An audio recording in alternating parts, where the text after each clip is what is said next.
কে এই সারোয়ার আলম, যাকে নিয়ে সোশ্যাল মিডিয়া তোলপাড়? চলুন জেনে আসা যাক। এত চালাক হয়েছে কেন? অপরাধ করছে বলবা যে স্যার অপরাধ করে ফেলছি, লাভ বেশি হয় এই হয়, বাটপারি করা কি জন্য বুঝো না? বাংলাদেশে এমন কিছু নাম আছে যেগুলো শুনলেই দুর্নীতিবাজদের ঘুম হারাম হয়ে যায়। তাদের মধ্যে অন্যতম একজন হচ্ছেন সারোয়ার আলম। সারোয়ার আলমকে মানুষ চিনেছে তার নির্ভীকতা, সততা আর কঠোরতার জন্য। তিনি কখনো অন্যায়ের কাছে মাথা নত করেননি এবং জনস্বার্থে সবসময় অটল থেকেছেন। সরকার আমার বেতন দেয় আমাদেরকে এমনি গাছ মানিয়ে করার জন্য? তোরা মনে করো যে গাছ মানে এই গাছ খাইবার রয়েছি আমরা। তিনি 1985 সালে ঢাকার মিরপুরে জন্মগ্রহণ করেন।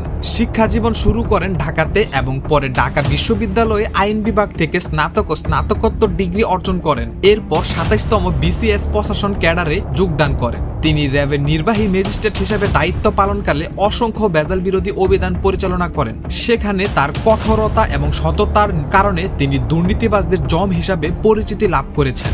ভেজালকারী, মজুদদার বা ক্ষমতাবান কেউই তার চোখ ফাঁকি দিতে পারেনি।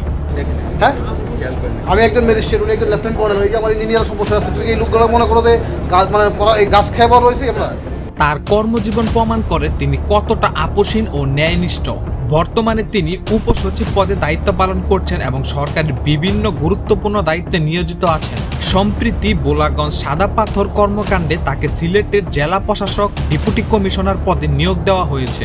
সারোয়ার আলম শুধু একজন সরকারি কর্মকর্তা নন, তিনি সেই মানুষ যাকে দেখে দুর্নীতিবাজরা ভয় পায় এবং সাধারণ মানুষ খুঁজে পায় সাহস ও ভরসা।